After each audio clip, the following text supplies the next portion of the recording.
Admiro-me que vocês estejam abandonando tão rapidamente aquele que os chamou pela graça de Cristo, para seguirem outro evangelho, que na realidade não é o evangelho. O que ocorre é que algumas pessoas os estão perturbando, querendo perverter o evangelho de Cristo. Gálatas, capítulo 1, versos 6 e 7. A constatação que Paulo, movido pelo Espírito Santo, faz aqui é muito grave. Havia pessoas nas igrejas da Galácia que estavam seguindo outro evangelho. Com isso você pode se perguntar, mas existe outro evangelho? O próprio Paulo responde aos Gálatas e a nós que, na realidade, o que estava sendo pregado ali não era o evangelho. Na verdade, falsos mestres estavam propagando um ensino distorcido. E isso significava que as doutrinas deles, ainda que fossem transmitidas com a terminologia evangélica e que o nome de Jesus fosse mencionado, eram mentirosas. Tristemente, os erros cometidos pelos Gálatas perduram até os nossos dias. O próprio Paulo alertou que isto ocorreria.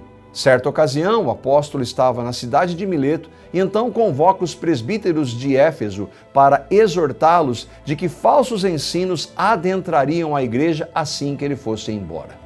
Sei que depois de minha partida, lobos ferozes penetrarão no meio de vocês e não pouparão o rebanho. E dentre vós mesmos se levantarão homens que torcerão a verdade a fim de atrair os discípulos. Por isso vigiem. Lembrem-se de que durante 3 anos jamais cessei de advertir a cada um de vocês disso, noite e dia, com lágrimas.